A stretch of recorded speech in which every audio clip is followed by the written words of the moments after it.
Hello అండి, అందరికి ఎలా ఉన్నారు? నేను చాలా బాగున్నాను. Welcome unfiltered Chronicles by Sujatha. Ayodhya trip vlog పెట్టాను కదా, మళ్ళీ చాలా గ్యాప్ వచ్చేసింది బిజీ స్కెడ్యూల్స్ వల్ల. ఇది అయోధ్య వెళ్ళిన నెక్స్ట్ డే మార్నింగ్ అనమాట. ఇది మాకు ఇచ్చిన రూమ్, ఇది సింగిల్ రూమ్, 2 beds.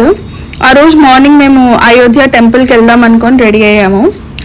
సో ఇదే అనమాట ట్రస్ట్ వాళ్ళు పెట్టింది 11 days అయోధ్యలో రామపారాయణము. అక్కడ ఇల్లులన్నీ అసలు చాలా డిఫరెంట్, ఇసుకతో కట్టిన ఇల్లులు అనమాట. ఇంకా అవేం మారలేదు, అంటే అయోధ్య ఇప్పుడిప్పుడే డెవలప్ అవుతోంది కాబట్టి ఇల్లులన్నీ ఇలా ఉన్నాయి. మేము ఫస్ట్ అయోధ్య రామ మందిర్ వెళ్దామని బయలుదేరాము. అక్కడే లక్ష్మణ ఘాట్ అని ఉందన్నమాట దగ్గరలోనే. ఇది చిన్న పూల్ టైప్ ఉంది, దీని వెనకాల మెయిన్ నది అనమాట. ఈ ఘాట్ దగ్గర ఎలా ఉందంటే లోతు జస్ట్ మన మోకాల వరకే ఉంటుంది, ఎక్కువ లేదనమాట. మాకు ఇచ్చిన అకామిడేషన్ ఈ ఘాటికి జస్ట్ 1 kilometer దూరం ఉంది పైన. ఇప్పుడు ఒక ఆవిడ నించొని ఫొటోస్ ఇస్తున్నారు కదా, అంతే లోతుంది. కానీ ఇంకొక వైపు నుంచి వాటర్ ఫ్లోటింగ్ వస్తుంది చూడండి. ఆ ఫ్లోటింగ్ దగ్గర నుంచి వచ్చే వాటర్కి మనుషులు ఇలా కొట్టుకెళ్ళిపోతున్నారనమాట. అంత ఫోర్స్ ఉంది వాటర్, అది మనకు తెలీదు, దిగితే తెలుస్తుంది. కాళ్ళ దగ్గర నుంచి ఫోర్స్ బాగా ఉంది. అక్కడ నుంచి మేము ఒక ఆటో మాట్లాడుకొని అక్కడ షాపింగ్ మాల్స్ అన్నీ, అసలు అక్కడ ఫుడ్ కూడా ప్యూర్ వెజ్. అంటే నాకు ఎక్కడ ఎగ్స్ కూడా కనపడలేదు సీరియస్గా, అంత నీట్గా ఉన్నాయి, అంత బాగున్నాయి. అయితే వాడు ఫస్ట్ ఏమన్నాడు అంటే రామ్ మందిర్ కంటే అక్కడ హనుమాన్ మందిర్ ఉందండి, చాలా బాగుంటుంది, అక్కడ దింపుతాను, అక్కడ నుంచి దగ్గర రామ్ మందిర్ అని అన్నాడు. కాబట్టి మేము ఫస్ట్ ఇక్కడ హనుమాన్ టెంపుల్ దగ్గర దిగాము. ఆ రోజు ఉంది రష్, అసలు ఒక మనిషి దూర సందు కూడా లేదు. అక్కడ ఆర్కిటెక్ట్ చూడండి అసలు. ఇది మెయిన్ ఎంట్రన్స్ అనమాట, ఎంత బాగుందో కదా. నేను వెళ్ళింది వీళ్ళతోటి అనమాట. మా వాళ్ళు బిజీగా ఉండడం వల్ల అక్కడ మాతో పాటు వచ్చిన వాళ్ళు రామపారాయణం దానికి 11 రోజులు వాళ్ళతో పాటు వెళ్ళాను అనమాట టెంపుల్కి. చూసారా, ఇది లోపలికి వెళ్ళిపోయిన తర్వాత ఇది మెయిన్ టెంపుల్ ఆర్కిటెక్ట్.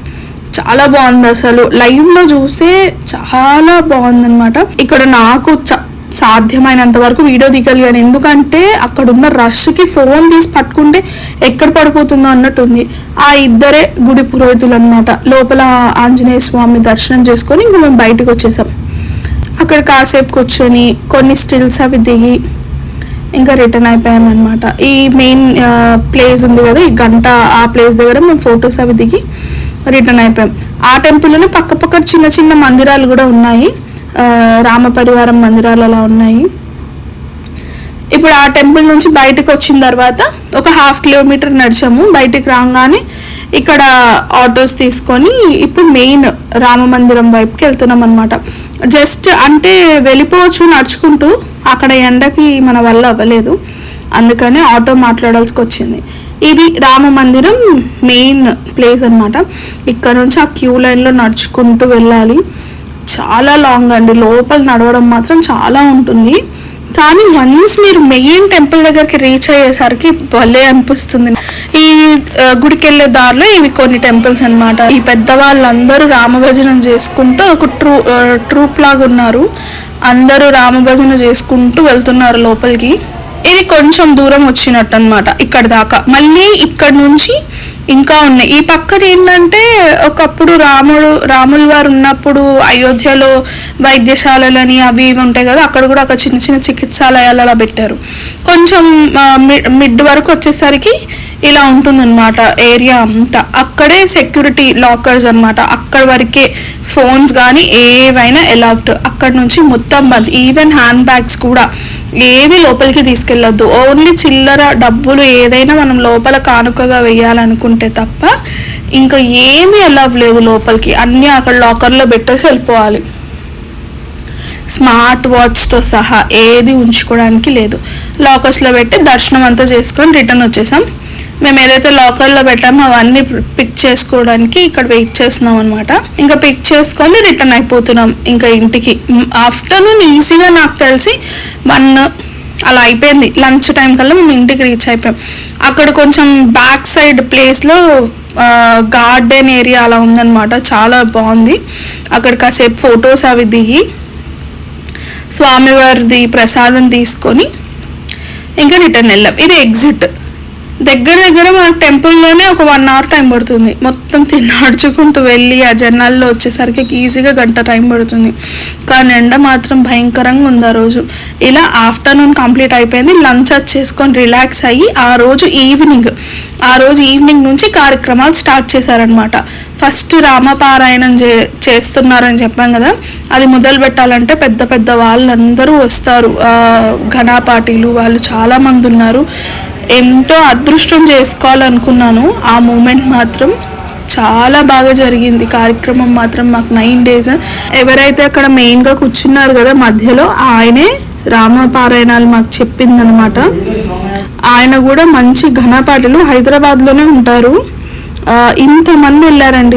దగ్గర 150 మంది బ్రాహ్మలు, చాలా పెద్ద పెద్ద వాళ్ళు ఉన్నారు. అందులో మిడ్ ఏజ్ వాళ్ళు ఉన్నారు, పిల్లలు ఉన్నారు, మా వయసు వాళ్ళు ఉన్నారు, చాలా మంది వచ్చారు.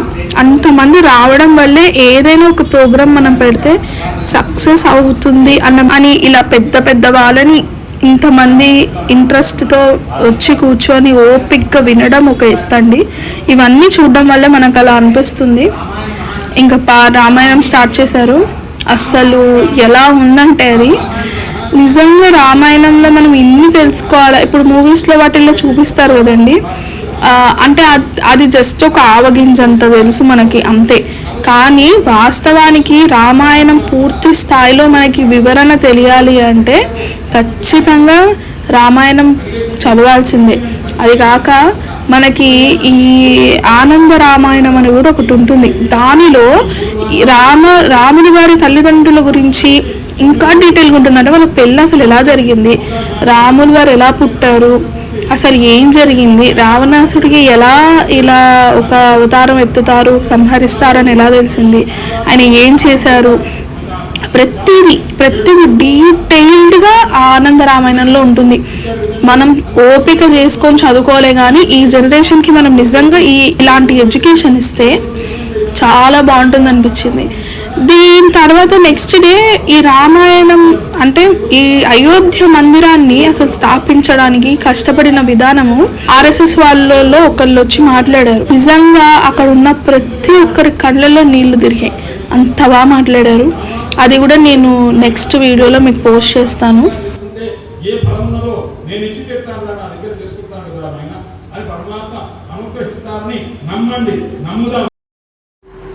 నచ్చితే మీ ఫ్యామిలీ మెంబర్స్కి, ఫ్రెండ్స్కి కూడా షేర్ చేయండి.